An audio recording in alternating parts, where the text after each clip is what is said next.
Welcome to Discussing Dad Life, where we talk politics, what you can do to help your children, and some pop culture. Let's get into it.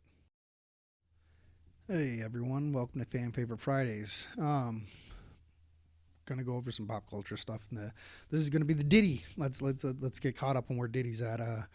Haven't really been paying too much attention because I've been busy. So let's read some news about this. Okay. So here's what we know about the Diddy investigation.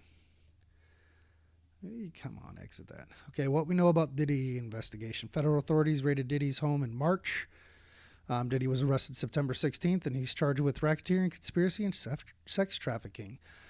So months after two homes belonging to the hip-hop Mongol Sean Diddy Combs were raided, he's been charged with federal racketeering and sex trafficking. A May 5th trial date was set on October 10th for him to face sex trafficking and racketeering charges. The DHS agents conducted the raids March 25th at Combs' multi-million-dollar mansion in Los Angeles and his Miami waterfront home. The raid came as producer faces a mounting list of civil lawsuits that allege abuse and sexual assault by multiple victims spanning over 30 years. He was arrested Monday, September 16th, and his grand jury indictment unsealed the next day. Combs has denied all the allegations. Combs is being held in custody after being denied bail twice. I did remember hearing that he got denied bail once. I didn't know it twice. That's interesting.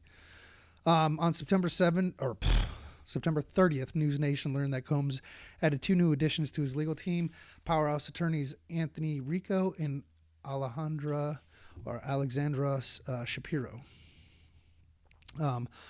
On October 8th, Combs filed his third appeal, asking to be released on bond in his sex abuse case as he awaits trial. In new legal documents obtained by News Nation, Combs' legal team argues that the music mogul poses no conceivable flight risk. Prosecutors laid out the case against Combs in a grand jury indictment. He is accused of using his music empire to engage in sex trafficking, accused of having a pattern of abusing women.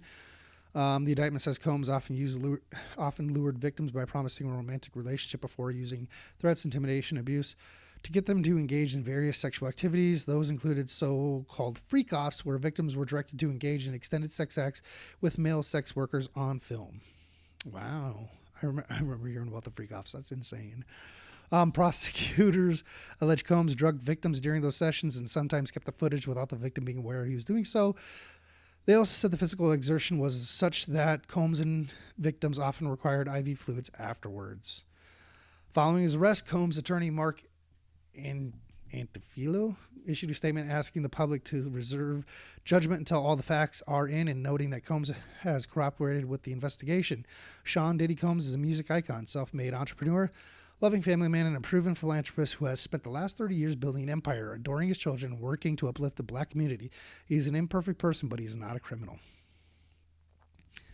While federal authorities had given some sparse public comment as to what prompted the raids, News Nation affiliate WPIX reported at the time that they were part of an ongoing sex trafficking investigation.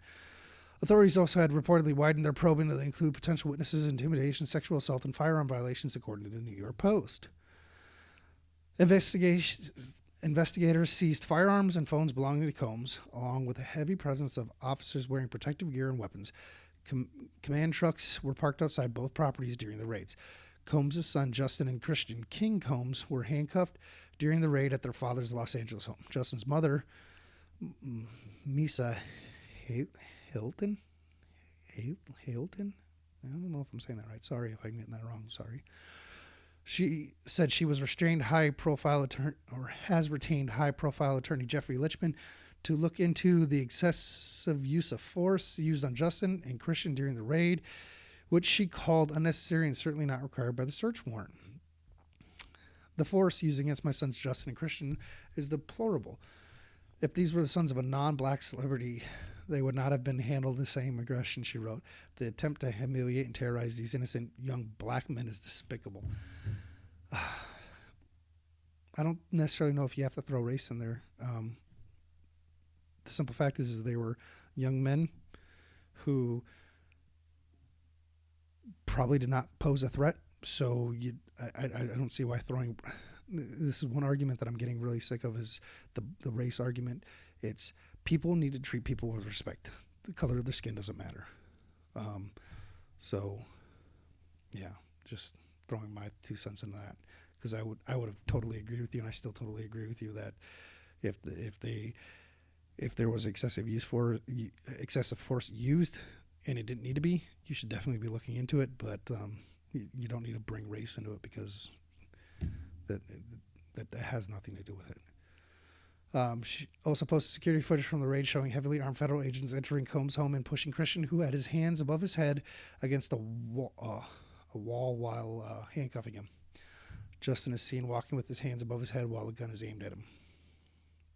Law enforcement arrested Combs' alleged drug mule Brennan Paul, 25, who was traveling with the producer at the Miami Opa Loca Executive Airport the same day the raids took place. Paul, a former Syracuse University basketball player, was arrested on felony charges of possession of suspected cocaine and possession of suspected marijuana candy.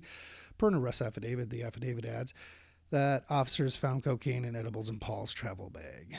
In addition to the indictment, the music producer has been slapped with multiple civil suits in the last year, each containing a multitude of disturbing accusations. Much of the content of the lawsuits matches with the case prosecutors have laid out against Combs. Singer Cassandra Cassie Ventura, who had been in a decade-long relationship with Combs in the early 2000s, filed a lawsuit in New York federal court last November alleging sex trafficking, human trafficking, sexual battery, sexual assault, and gender-motivated violence, among other causes of action. Ventura alleged that she became lured and eventually trapped in a pattern of abuse involving forced drug use, rape, battery, and forced sex acts with male sex workers. She settled the lawsuit with her former partner one day later, but her suit spawned several more alleged victims to come forward. Hotel surveillance videos from 2016 obtained by CNN appeared to show Combs violently attacking, kicking, and shoving Ventura at a now closed Intercontinental Hotel in the Century City neighborhood of Los Angeles.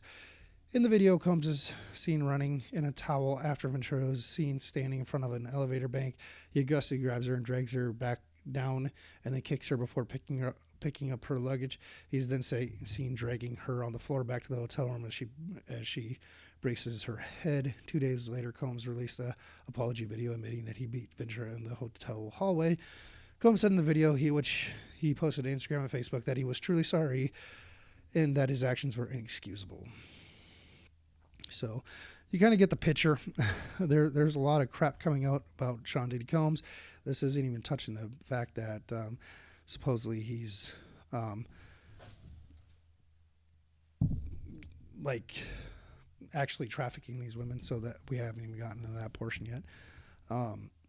Nonetheless, I don't like jumping to conclusions or condemning someone prior to all the evidence coming out. But the way it looks like he's fairly guilty, which is insane, because P. Diddy was one of my favorite artists. Puff Daddy, back in the day, I love that guy. He was actually my favorite rap artist growing up. I remember my dad absolutely hating it because I went and bought his CD and whatnot. And yeah, my dad got pissed because my dad does not like rap, and I love rap, and I always have. And Puff Daddy was the first CD I ever bought. I think I was like 10 years old, something like that. It was, stupid. So it is kind of sad to see him going through this. But at the same time, it's also sad that his victims had to go through what they had to go through as well. So I don't think his lawyer was wrong for calling for getting all the facts out there. But nonetheless, the situation is horrible all around. And I'm just hoping that he doesn't Epstein himself. Just throwing that out there. Doing a nice little callback. Still trying to figure out how Ghislaine Maxwell, whatever her name is, was found guilty when there was no victims ever given to the public. So I'm just throwing it out there. I mean, these big powerful people have all these things going on, but nothing ever seems to make it to the light of day. So hopefully, if all this is true and there's some connection there, hopefully that pushes out more. But let's just hope he doesn't get Epsteined. So thank you for watching. If you liked it, give us a like, share, and subscribe. Till next time.